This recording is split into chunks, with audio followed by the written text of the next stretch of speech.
Welcome to Emerging Franchise Brands, the podcast that introduces you to the visionary founders of America's fastest growing franchise opportunities.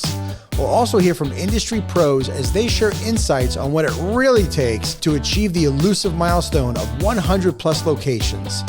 I am your host, Frank Fiume, founder of I9 Sports, and my 20-year journey from inception to acquisition has given me a unique perspective on how to succeed in franchising. Join me as we welcome today's guest. Hello, everyone, and welcome to the Emerging Franchise Brands podcast. On today's show, I have the founder of Pure Glow, Lauren Becotte. Lauren, how are you today? I'm doing well, Frank. Thank you so much for having me. It's so exciting to be here. It is a pleasure having you on. So, Lauren, would you tell us what is Pure Glow? What do you guys do? Yeah, so we focus on our award-winning service, and our specialty is the organic airbrush tanning. So we apply a sunless tanning solution directly to the body, customizable, so you're getting a long-lasting, semi-permanent glow that is really kind of tailored to your desired level of color, really good alternative and really safe alternative to tanning in the sun and tanning with some conventional products that have been out there for some time. Cool. Now, how long ago did you start this company? So I started Pure Glow almost a decade ago, which is amazing to think about. Time just flies. Though I've immersed myself in this airbrush tanning, sunless tanning, self-tanning industry for quite some time. When I was younger, I really struggled with severe acne. And the only time that I would see that acne improve is when I would spend some time outside, right? So the sun dries your skin out, fantastic for acne, but unfortunately we know not fantastic for our skin or for our health. And so, early on, I sort of began to, to think of, kind of tanning as this really incredible confidence boost. And so I sought, alternatives to the UV rays for many years.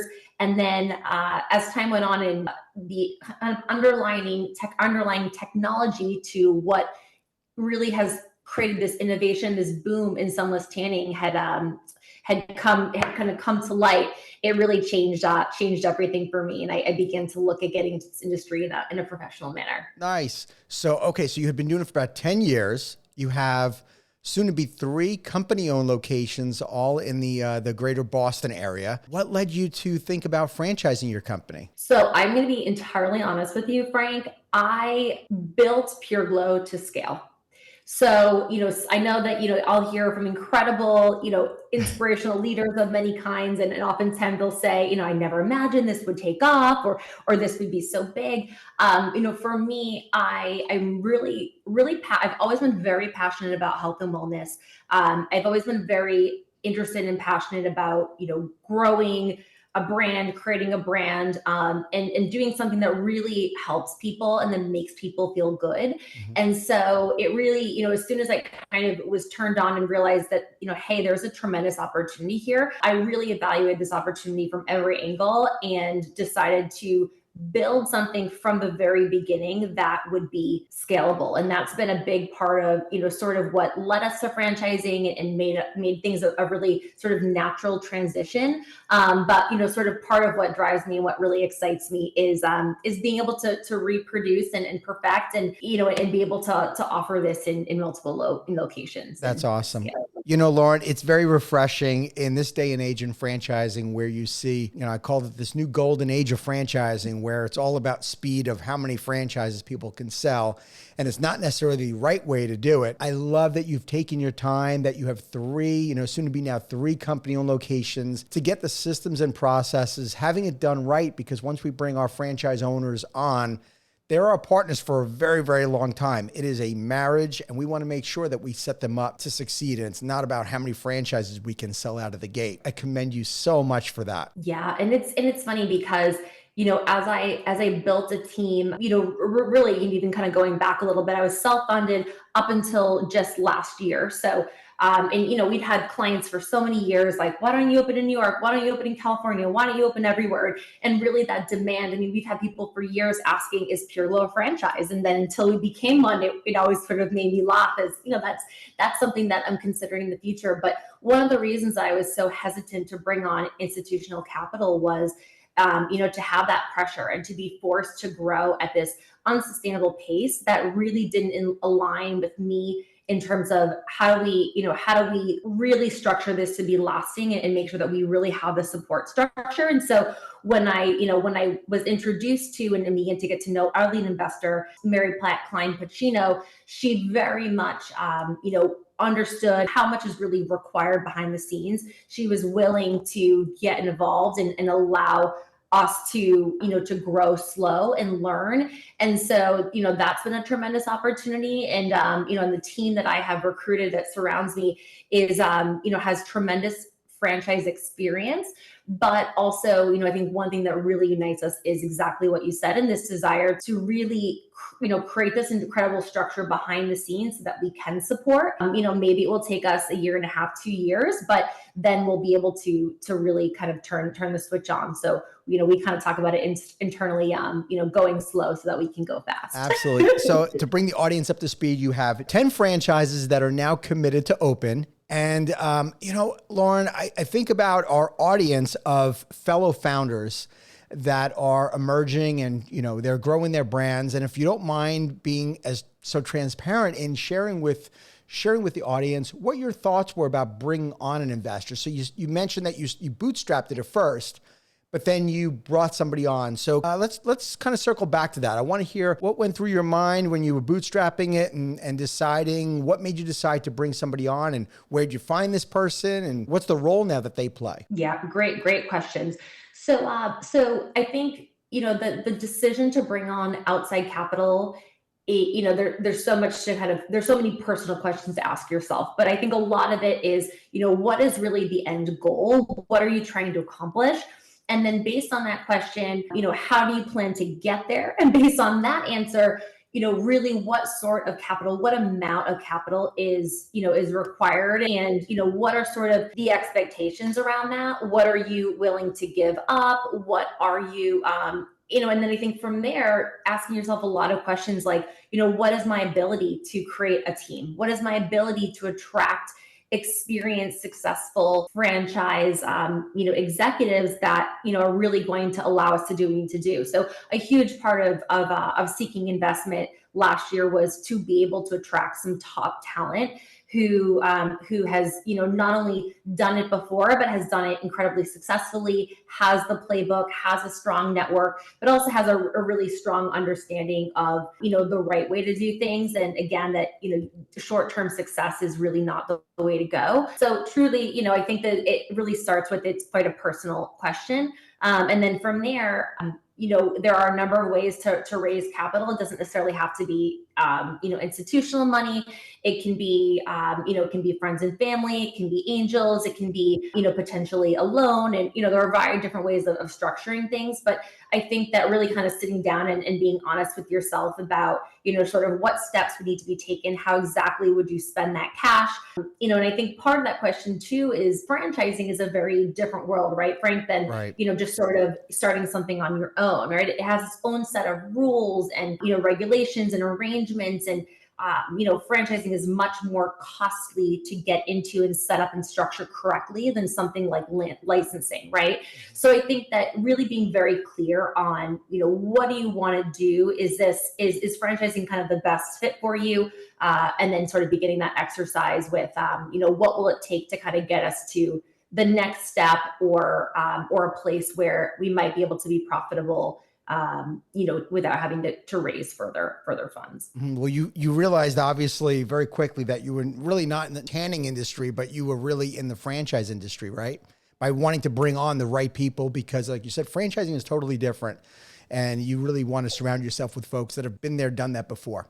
Yeah. And for us, so much of the magic of Pure Glow is the experience that we provide for our clients. Hospitality is a core value at Pure Glow. And so, for me, franchising was such a natural fit for our business type because, really internally as a franchisor, we want to handle the innovation. We want to handle a lot of the marketing and the advertising and the operations and provide this incredible sort of, manual and roadmap. We really want our franchisees to focus on taking incredible care of their team, taking incredible care of their clients, their community, and really letting their personality and their skills and their know-how shine. And I think that type of arrangement of the franchisor franchisee arrangement is so interesting and fascinating to me. And so if you are a business where experience is such a big part of what you do and your special sauce, I think that it made a lot of sense to kind of seek this sort of way to scale. Sure. Well, there's no shortage of folks in your sector, right? So I'm curious for people that are looking to maybe even invest and be part of your franchise concept, what makes Pure Glow unique? So it's a number of different things. So one, we have taken a really specific, sort of a stance on what sort of ingredients we want to use, what sort of ingredients are effective. And so our solution and the products that we make available to support the service are really very high performing. And so what I mean by that is we've really solved for all of the issues that had kind of given the airbrush and the sunless tanning a bad rep.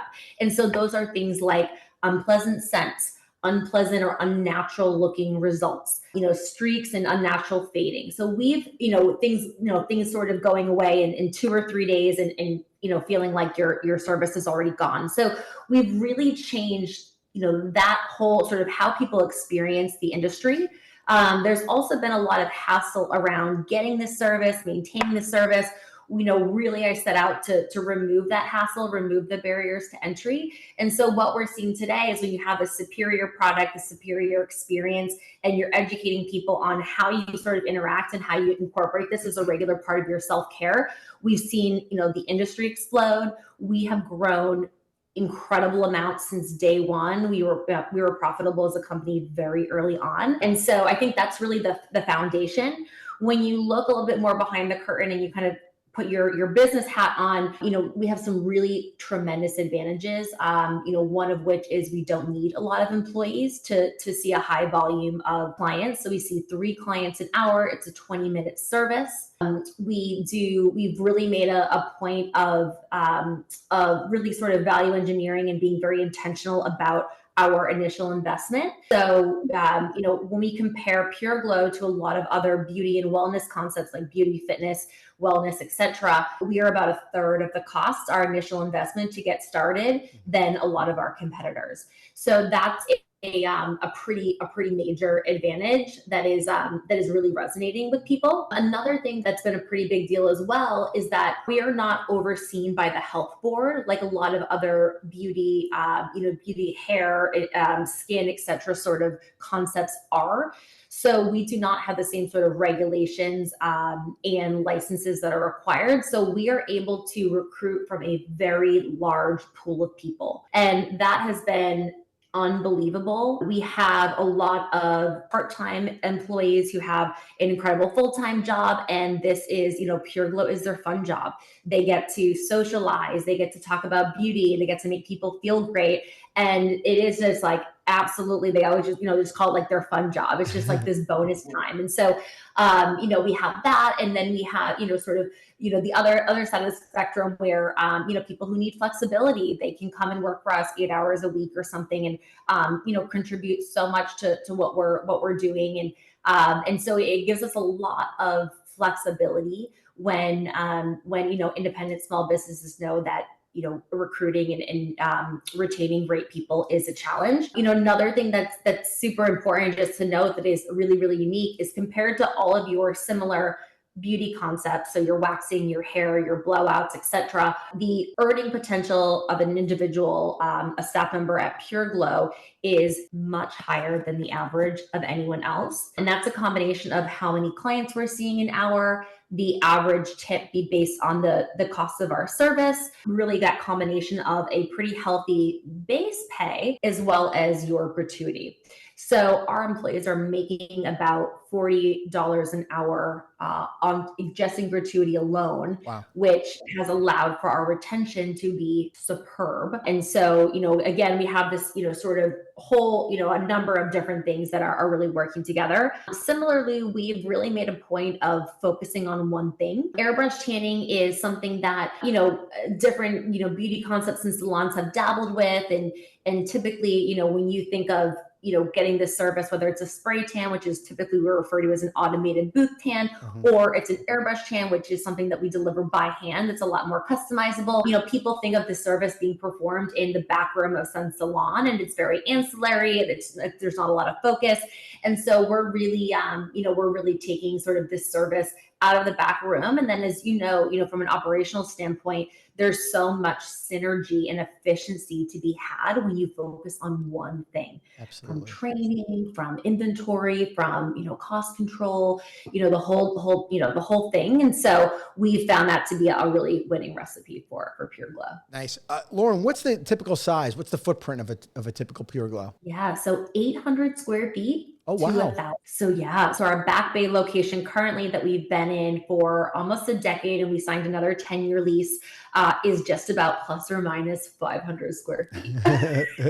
Incredible how productive we can be. So really nice return on percentage of square footage there. But yeah, so we're really recommending anywhere from 800 or so. We have some franchisees who are looking at spaces closer to 700, and so there is some flexibility. But of course, that lower footprint really allows for for a much more competitive sort of all-in fixed cost. Cool. So then, as for staffing, then if I was going to be a brand new franchisee, what's typical number of staff then I would need, you think? Yeah, so typically it's a mix of full-time and part-time.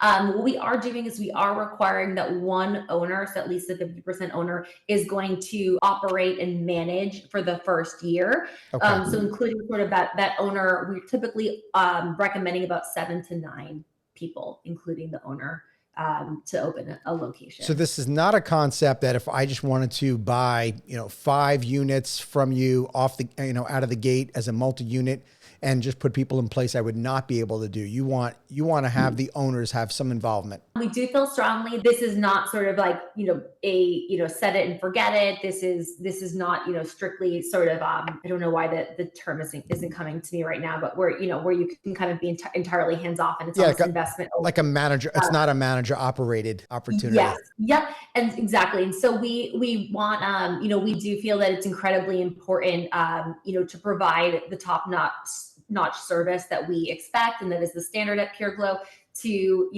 really have that relationship with your clients, have that relationship with your staff, and then once they really have a full understanding of everything that operations requires, then we're open to them sort of stepping away. What we have found, a little bit to my surprise, and I suppose overall, since launching the franchise system in November, the quality of candidate that we've been attracting is just the stuff of dreams. I mean, there's no other way to put it. Wow. It's been outstanding. And what we found is we are attracting a lot of existing multi-unit owners that have 3+ units in the beauty space. So we're already attracting owners who are who understand a service-based business, understand beauty, understand our demographic and franchising.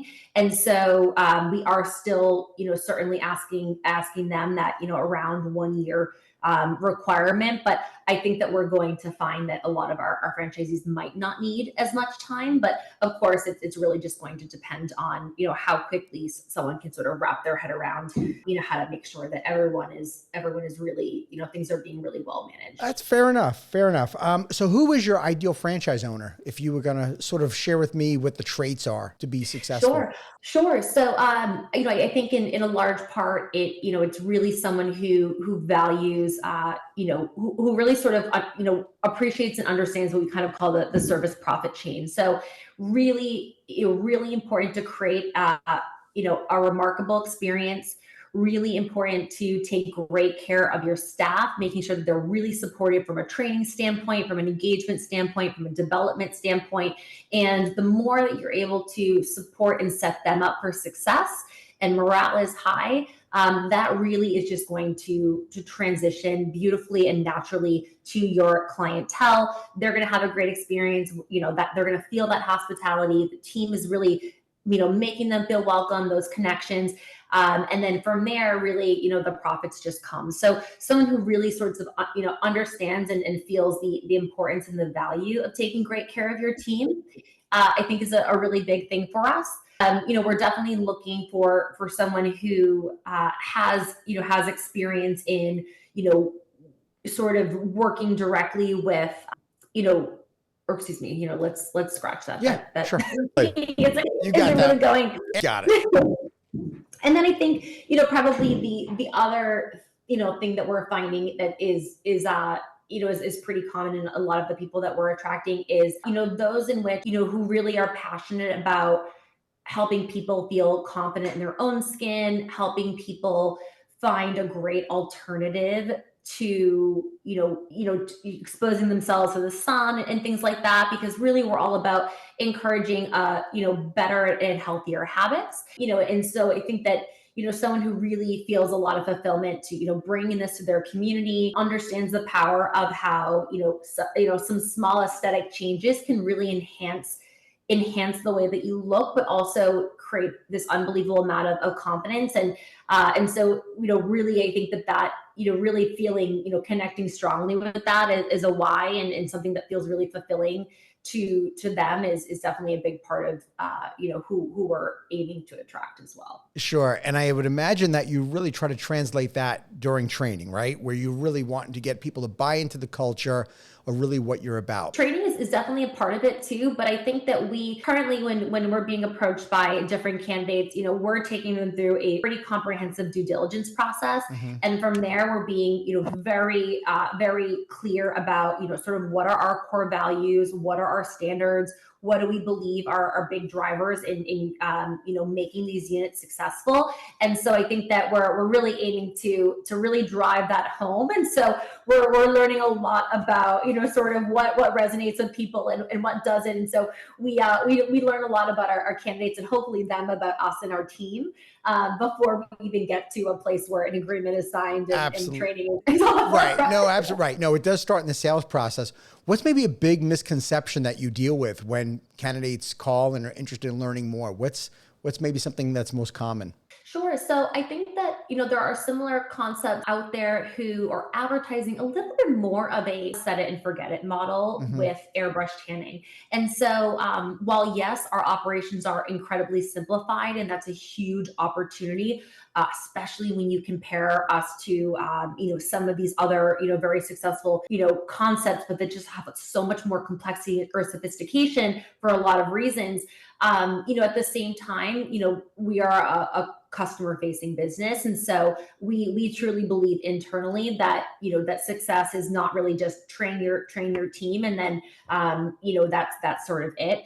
Having a strong management team, having a present and an active owner manager is I think a huge key to success. So that's a question that we sort of get a lot. And while of course we know the answer isn't what everyone wants to hear, right? We all want to just be able to invest our money and just let it work for us. But there is a little bit more involved, and we like to be really upfront and honest about that. And and so I think that's probably a common misconception that we're seeing in airbrush tanning and in some beauty as well. Yeah, there's really no such thing as a passive investment. I would like to, exactly. For someone who disagrees, I would like to hear what that example is, and I would like to invest in it. Yeah, there's certainly no such thing as a passive franchise that I've ever run across, for sure. It takes a lot of hard work. It does.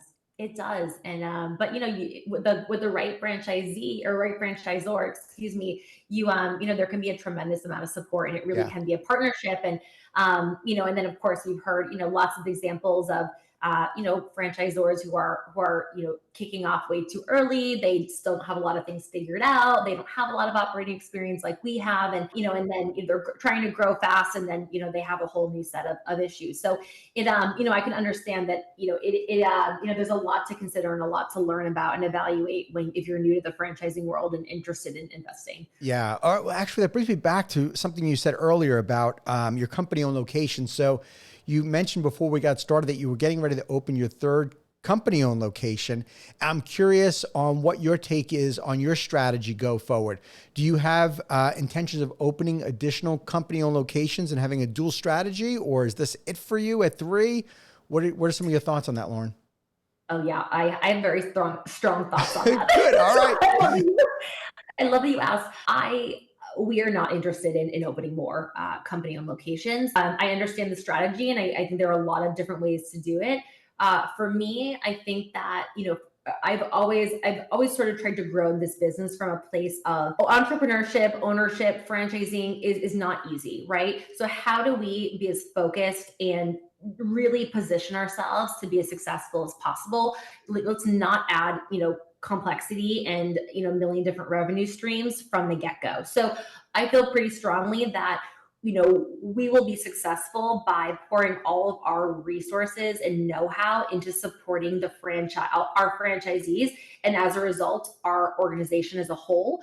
I find that there's too much going on. It's a little bit of a conflict, and you're really just spreading yourself too thin if you're trying to grow sort of an operating business with the company owned units as well as your franchise units. And I think that in a lot of ways too, when you're growing a lot of company owned locations, there's too much risk if the company owned locations are not as well run and well managed, that it's going to negatively impact the brand. And if you're a franchisee with 3, 6, 1 location, you're pouring your heart and your soul and your resources into it. It's not fair for the franchisor to have a few high impact, high volume markets like New York, and then that could be interfering with the way people experience and think about the brand. So I'm pretty dead set. Of course, things could change in 5 years, 10 years. It's so hard to know, right, what the future, and opportunities might be. But I feel pretty strongly like, what is really deeply fulfilling and is strategically the way forward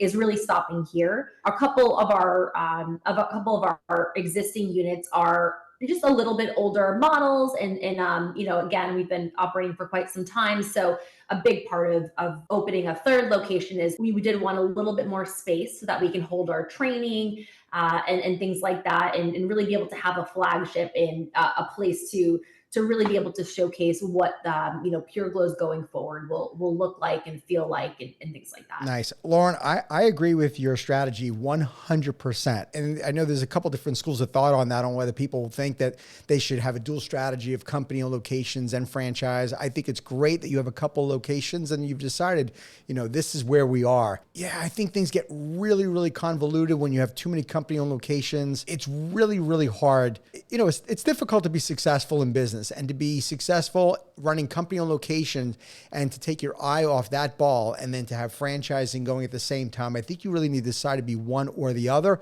But at the same time, having those few company-owned locations gives you that, that living laboratory. You're eating your own cooking. You guys may try out new services in the future or may not, but it gives you an opportunity that you're on the front lines in a very limited way. And to be able to train people right at your facility, I think is great too.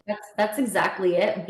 Our company-owned locations will be positioned today and in the future as our innovation centers, and we will try things and then also too we'll be able to really sort of understand the operations and the pain points of having 3 locations in a given region, and then we feel that it will be well positioned and armed with enough information with 3 units that we can extrapolate to year 4, year 5, year 6, regardless of sort of how our owners grow. But that's exactly it. I think that it gets us to a nice place where we can have those learnings, and we're set up for the future without being sort of taking our eye off the ball. Yeah. Lauren, so what's your vision for the company? Like, how big is big? What are the numbers you're looking at? Yeah, I mean, that's a great question. Really for the next 3 to 5 years, if we could, in 5 years, if we could have 50 locations open, which I know in franchise world is so small, that would be, would be a tremendous success.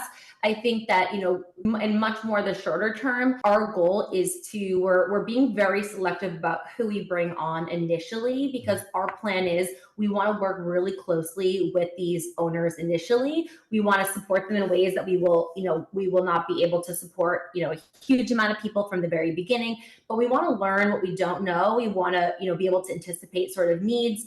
And so our focus now is, how do we make these first, 6 to 8 owners, their first doors, as successful as possible. And so really that is, absolutely the beginning and end of our focus.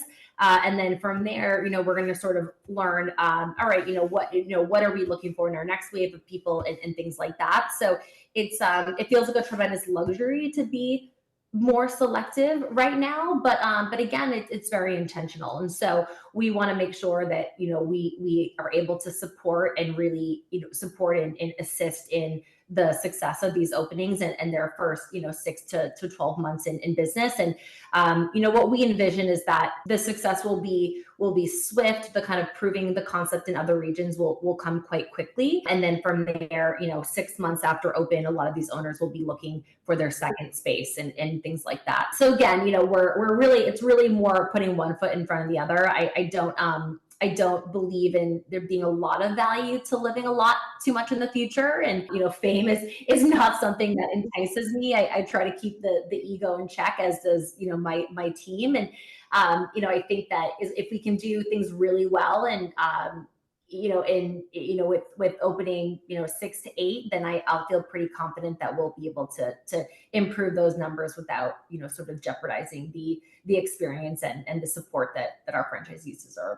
Lauren, I am super impressed. You do not speak like somebody who hasn't opened a franchise yet. Where did you get all your franchise experience? Because you have an awful lot of knowledge for somebody that hasn't technically opened a franchise location. I am really super impressed. Well, coming from you, Frank, that's a tremendous compliment. So thank you so much. I appreciate that. I think in, everything I do, it is 110% or nothing. So, for me, again, almost a decade until we started to franchise this business, it was not something that, I decided on and pursued on a whim. So hopefully that's a little bit of background that, I feel very strongly that, we need to be well positioned before we, take anyone's money or, talk about something that's available, et cetera. And so invite anyone into the fold. So I think that, really like anything, I feel like entrepreneurship one-on-one is just teaching yourself the things that you need to learn and making it happen. And it's a series of decisions, right? And like you said, going into business for yourself is incredibly difficult. It's not lost on me that we have had, almost a decade of success, and we're poised for a lot more growth. But, I think, I truly believe like this business that I created, Pure Glow, is so achievable. And, I think it's so feasible to be, duplicated and grow. And that's one of the things that I really love about it. And something that probably you and I share. I think that for someone who wants to work hard and wants to follow the playbook and believes in sort of the opportunity that exists in franchising versus starting something entirely on your own, I think is absolutely set up for success. And that's one of the reasons that, the franchising route is so inspiring and so exciting to me. And so, so I think that, yes, I've self-taught a lot, and I also just tremendously enjoy business, and I tremendously love learning about new opportunities and new ways to scale and new ways to do things. And so I think I'm just, really, really motivated. But again, I think that, everyone is capable of doing the things that I have done. And I hope that collectively as a team, our franchisor team, that we can really teach and educate and pass on so much of these learnings to our franchisees, and just kind of continue doing that as the organization grows. Awesome. Your passion comes through loud and clear. I think that's amazing. Oh, thank you. So would you mind sharing, is it a legacy business for you, or do you see yourself doing this for a certain period of time and turning it over to folks to take it to another level? What's your thoughts on that? I think probably a little bit of both. My plan is I certainly want to be actively involved for, at least the next 3 to 5 years. I think beyond that, and, who knows, maybe sooner, I'm someone who, I can look at the larger picture. And if my skills or experience are not adequate for where the company needs to be, where the business needs to be, I feel really strongly that I can recognize that. And, again, as we, bring on franchise partners, this is about a lot of people. This is not about me. And so, if and when there, comes a time where we need to bring somebody in who is better, better prepared to lead or to handle the strategy or certain aspects of the business that I'm currently sort of owning right now. That's not something I'm afraid of. I think that very soon, truly even as soon as, 1 or 2 years, it will become very clear one way or the other, whether, this foundation, this structure is working. And I have no reason to believe that it isn't. And if things are working, I feel very comfortable that, a lot of this will be able to be passed on. As our sort of resources increase, it's really important to me that we're constantly reinvesting in the right things. That's something that I've done since day one. I mean, reinvest, reinvest, reinvest. And so I think that there are so many opportunities that we can reinvest in as we grow and we have the resources to do so. And I look at as time goes on, as maybe some of my skills are replaced or passed on to somebody more experienced. I think that I would love to be able to still continue to focus more or have a little bit more breathing room to focus on a lot of the creative and how do we, really execute on the vision and making sure that we are really staying true to who we are and what makes us successful and what makes us different. And so I think that at the very minimum, I see that role, having that sort of role for a number of years to come. Lauren, I always say the best thing we could do as entrepreneurs is hire for our weakness. And there's always things that we have people that we need that can complement us. But, I've talked to a lot of people. I've interviewed a lot of people on this podcast over the past year. I truly feel that you have an it factor that a lot of founders don't have. And I would encourage you to absolutely stay with this, because I think you do have what it takes to be really, really successful at this, as long as you keep doing the things that you're saying you're doing and bringing on people and continue to grow. But you have what it takes to take this company to another level. I believe it.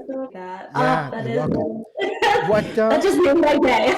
No, I truly believe it. I really do. What advice do you give to people? Because I sense that you are so honest and you don't just try to sell franchises to people. So I'm curious on what advice do you give to people that are inquiring about opening a Pure Glow when they're doing their research? So if I was that potential owner, what do you tell me?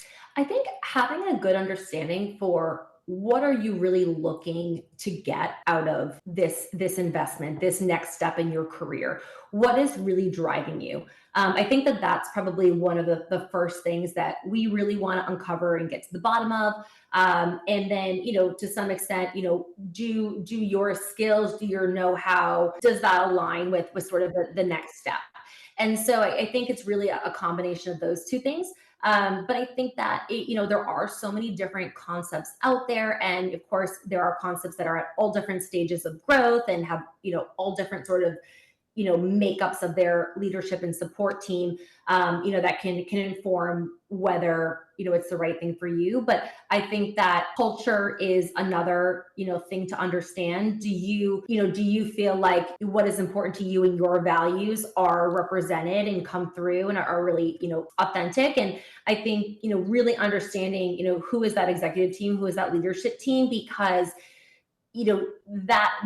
those people are really, going to be making decisions that are going to impact the whole system. And so if you feel like you connect with them and, your values align with them and sort of the decisions that they've made, I think that those are great, sort of pieces of advice to hone in on and think about as you're doing your due diligence.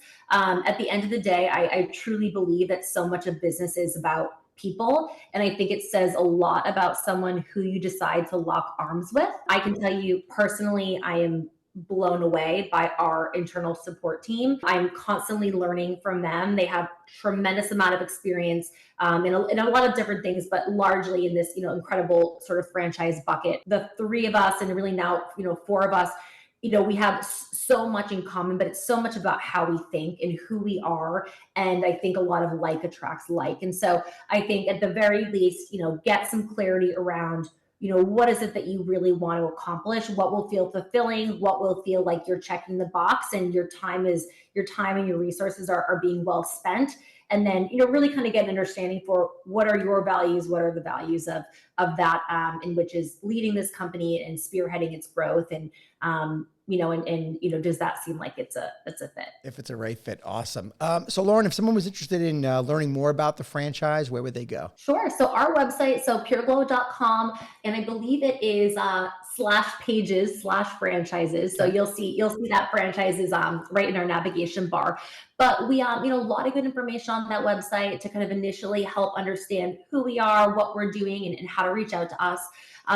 Filling out that form at the bottom of that page would be a great way to let us know that you're interested in learning more. We'll start with an intro call and really kind of take things from there. But again, I think we are here to support in the due diligence process.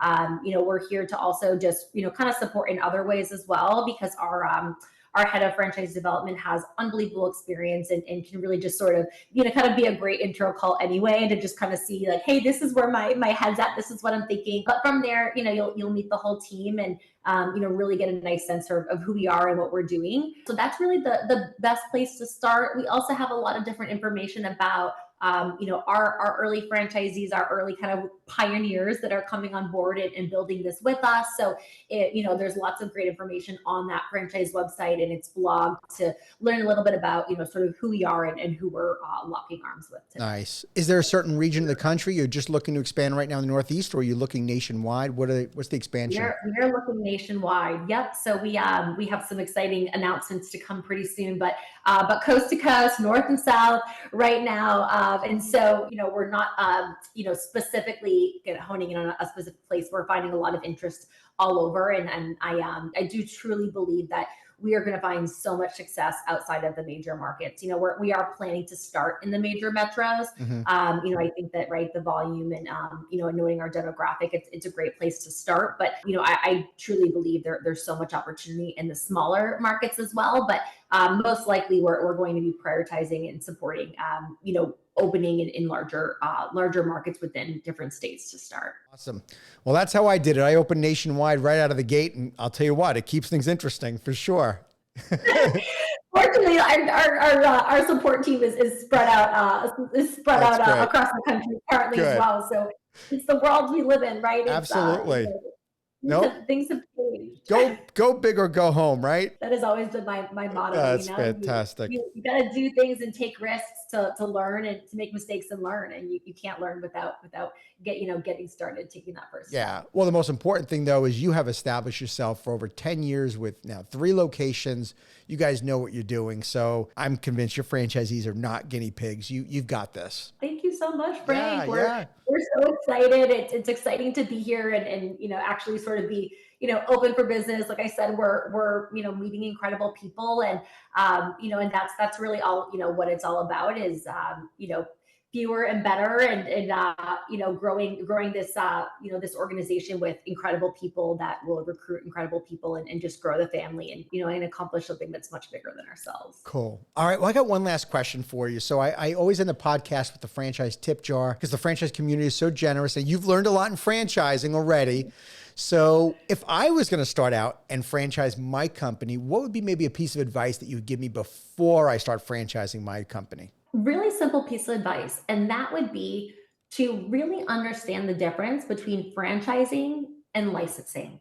Okay. And look at your business type and understand kind of the 2 different options and figure out, which is a better fit. I think that's really the, great place to start and really understanding, that there are different ways to accomplish something similar. For example, do you need more control or do you not really need more control over, the way in which something is executed and delivered and things like that. And so, I think always I'm someone who, especially because of my bootstrapping background, I think it's so important to be as resourceful and take calculated risks and minimize sort of your initial investments and resources, as much as possible. And so I think that a lot of people who are initially interested in franchising, do not know a lot about licensing. And so I think it's a really good, good place to start to understand which is maybe a better fit and kind of go from there. Lauren, that is great advice. Thank you so much for being on the show. I appreciate it. I wish you all the best and success with Pure Glow, and I'll be watching. Thank you so much. I appreciate it, and thank you for for having me on, and for for learning a little bit more, and for your support. It means the world. So thank you. Thank you. Thank you for tuning into the Emerging Franchise Brands podcast. For additional insights, guest applications, and to stay connected, visit us at efbpodcast.com. The Emerging Franchise Brands podcast is for entertainment purposes only, and the views expressed do not necessarily represent those of Emerging Franchise Brands, its host Frank Fiume, or Emerging Franchise Group, LLC. Any discussed franchise or investment opportunity requires thorough investigation, obtaining proper disclosure documents, and expert consultation before making any investment decisions. The podcast and its host do not offer professional advice or endorsements, and they hold no responsibility for actions, representations, accuracy, or consequential damages related to the podcast content.